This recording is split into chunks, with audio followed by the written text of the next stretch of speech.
Salut les amis, j'espère que vous allez bien. Aujourd'hui, je vais partager avec vous comment protéger vos fichiers et toutes vos données contre les pirates informatiques connus sous le nom de hackers. Ce qu'il faut savoir, c'est que généralement, les pirates informatiques créent ce qu'on appelle des logiciels malveillants, en anglais malware, pour pouvoir infiltrer votre ordinateur. Ils peuvent aussi passer par ce qu'on appelle des failles de sécurité informatique découvertes au niveau de votre système d'exploitation, Windows, Linux, Mac, Android, ou bien même des failles de sécurité informatique découvertes au niveau d'une application que vous utilisez régulièrement. Ça peut être votre lecteur vidéo VLC, votre navigateur web ou n'importe quelle application que vous avez sur votre ordinateur ou votre smartphone.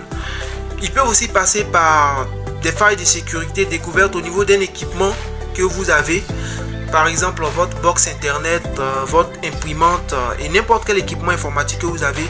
Eh bien, ils peuvent passer par toutes ces choses-là pour pouvoir infiltrer votre ordinateur, pour pouvoir infiltrer votre réseau informatique. D'ailleurs, dites-le moi dans les commentaires si ça vous intéresse et je me ferai un plaisir de réaliser une vidéo explicative concernant les failles de sécurité informatique. Aujourd'hui, on va s'intéresser aux logiciels malveillants. Il existe plusieurs types de logiciels malveillants et les virus informatiques que vous avez entendus au moins une fois dans votre vie, si vous utilisez un ordinateur ou un smartphone, en font partie. Mais il n'y a pas que les virus informatiques.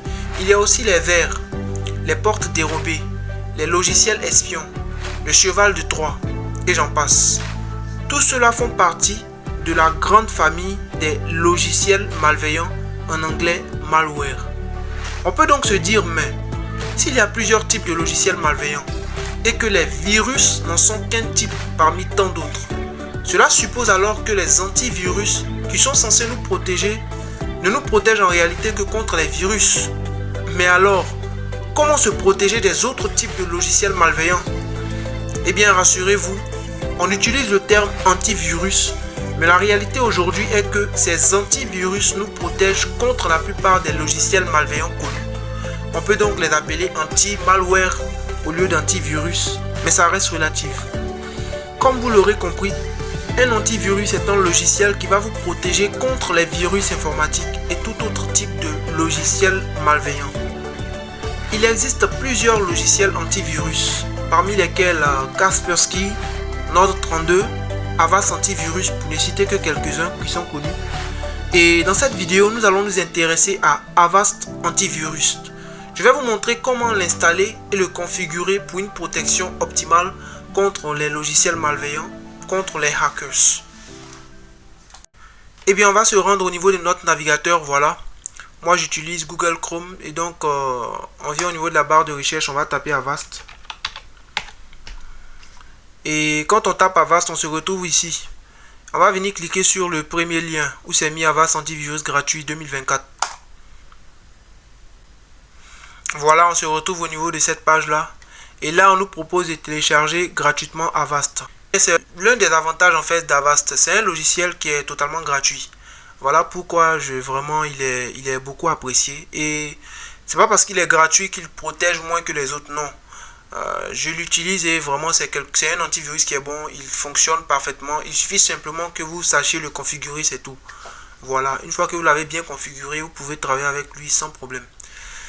Et donc on va cliquer sur téléchargement gratuit. Et le téléchargement va se lancer, voilà. Notre téléchargement s'est lancé ici. Et donc le téléchargement est terminé. Vous pouvez double-cliquer dessus pour l'installer. Moi, je l'ai déjà installé, donc je vais passer directement à la configuration que je vais vous présenter pour que vous sachiez aussi le faire pour pouvoir mieux vous protéger. Parce que le truc, c'est quoi? C'est que quand vous utilisez un antivirus, si vous ne le paramétrez pas bien, vous aurez l'impression que l'antivirus ne fonctionne pas correctement, alors que c'est tout simplement parce que vous ne l'avez pas bien paramétré. Mais l'autre avantage aussi qu'on a avec Avast, c'est que c'est un antivirus, même si vous ne l'avez pas paramétré, déjà les fonctionnalités qui sont activées par défaut vous protègent. Mais je trouve que c'est quand même nécessaire de vous montrer cela pour que vous puissiez, au cas où il y a certaines fonctionnalités qui sont désactivées, vous puissiez vous-même les réactiver ou bien désactiver ce que vous ne voulez pas, tout en ayant conscience de ce que vous faites. Voilà, donc on va passer maintenant à la configuration. Et là, une fois que vous l'avez installé, vous double-cliquez simplement sur l'icône de démarrage ici, le raccourci, et la fenêtre en fait qui est ici va s'ouvrir. C'est là en fait que nous allons faire notre paramétrage. Déjà ici, pour vous expliquer un peu comment ça fonctionne, là ils ont mis lancer le Smart Scan. Eh bien c'est quoi en fait le Smart Scan? C'est smart en anglais, c'est intelligent.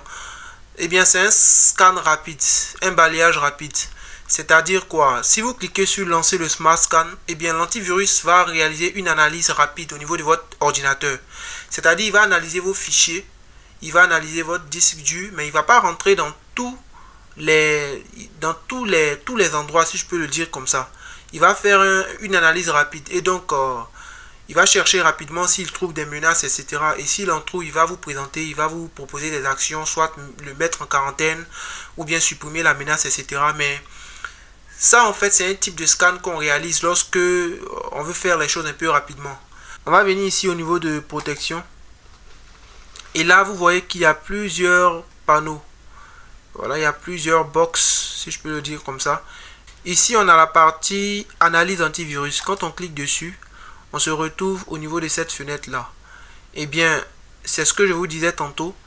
On vous propose ici de lancer le Smart Scan. C'est le scan intelligent, c'est-à-dire c'est un scan qui est efficace mais qui est rapide. C'est-à-dire l'antivirus ne va pas rentrer dans tous les coins et recoins de votre ordinateur pour chercher les menaces. Il va aller à l'essentiel, si je peux le dire comme ça. Donc ça c'est le Smart Scan. Maintenant, tout en bas ici, on a plusieurs autres fonctionnalités. Et bien là, analyse antivirus complète. Et bien si vous lancez l'analyse complète ici, l'antivirus va aller analyser tout votre disque dur.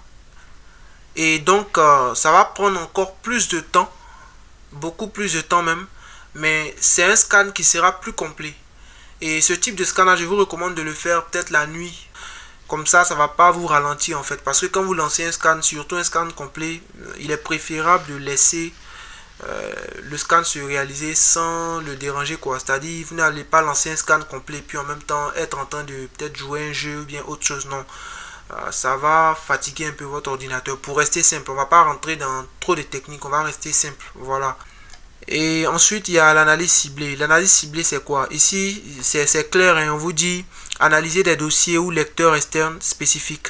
Et donc là, en fait, c'est pour pouvoir scanner un dossier précis ou bien une clé USB ou bien un disque dur externe que vous avez branché peut-être sur votre ordinateur. Ensuite, il y a le scan au démarrage. Et bien là, on vous dit quoi? On vous dit détecter des menaces avant le démarrage de Windows. Si vous cliquez, en fait, vous réalisez ce type de scan là ici, scan au démarrage.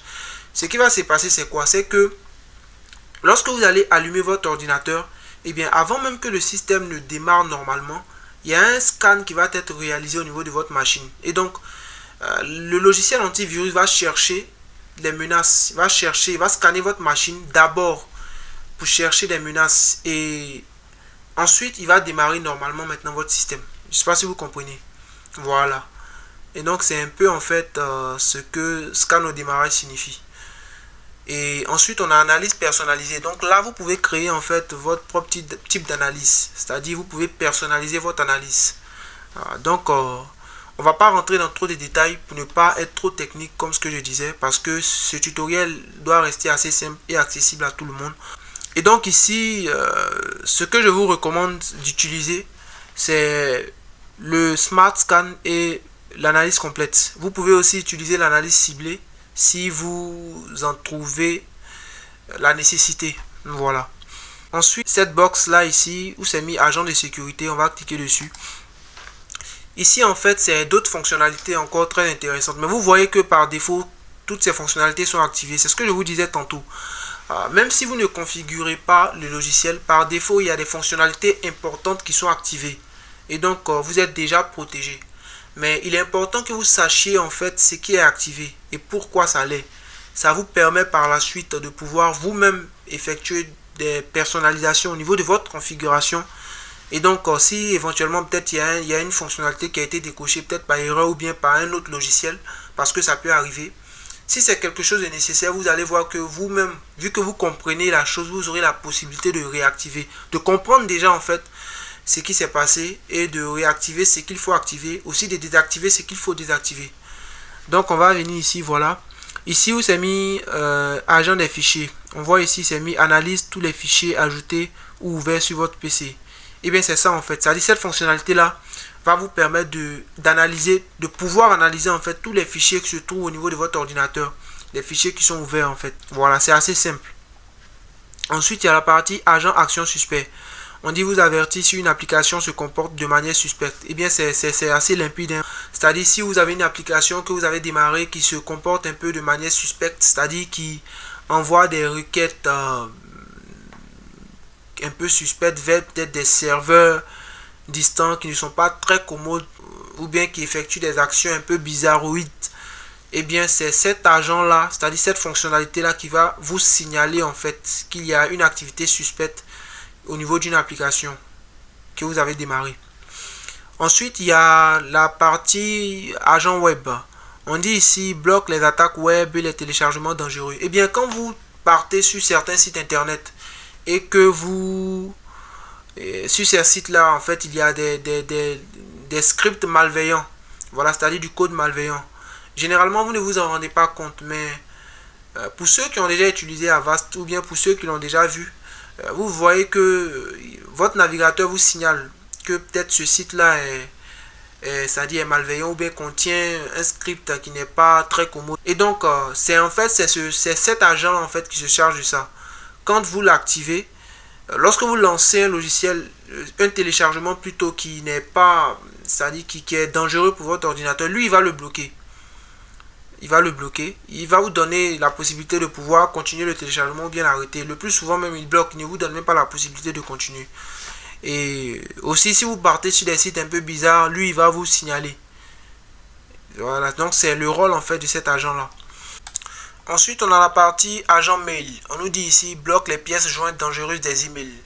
Eh bien, si vous êtes au niveau de votre messagerie, par exemple, que vous voulez télécharger peut-être une pièce jointe, c'est-à-dire un fichier depuis votre messagerie vers votre ordinateur, cet agent en fait va scanner ce fichier-là. Il a la possibilité de savoir si c'est ce fichier qui provient de votre messagerie est bon ou mauvais. C'est-à-dire, est-ce qu'il est dangereux? Lui, il va vérifier ça. Si c'est un fichier dangereux, il va vous le signaler pour que vous ne puissiez pas en fait le télécharger sur votre machine.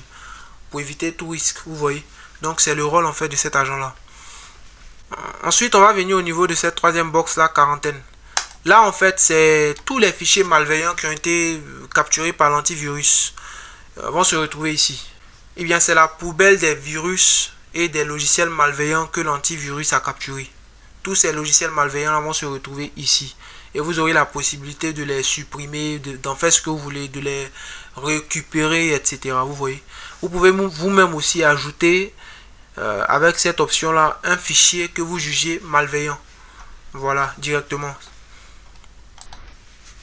Et donc là en fait il y a plusieurs fonctionnalités. On voit ici inspecteur réseau. Là c'est pour tout ce qui est analyse du trafic réseau. On a l'agent anti-ransomware. Les ransomware en fait c'est un type de logiciel malveillant qui crypte les données et on vous demande derrière une rançon, c'est-à-dire de l'argent, pour pouvoir vous donner la clé de décryptage. Si ça vous intéresse, je ferai une vidéo explicative aussi concernant les ransomware. Ensuite là on parle de pare-feu, voilà, et puis mode bancaire, protection email, agent contre l'accès à distance, et puis RailSat, Sandbox. Eh bien il y a plein de fonctionnalités, mais ceux que je viens de vous présenter, notamment ceux qui se trouvent au niveau de analyse antivirus, agent de sécurité, eh bien ce sont les fonctionnalités disons les plus essentielles dont vous aurez besoin si vous utilisez cet antivirus là. Si vous avez bien compris comment ça fonctionne, si vous avez bien compris les explications, vous n'aurez pas de problème. Vous verrez que vous-même vous pourrez configurer en fait votre antivirus sans problème, sans même l'intervention d'un informaticien. Et bien les amis, nous sommes à la fin de ce tutoriel. J'espère que cette vidéo vous aura plu. Si c'est le cas, n'hésitez pas à lâcher un pouce bleu, à vous abonner et à partager la vidéo avec vos amis. C'était Danny Arkwright, n'arrêtez jamais d'apprendre.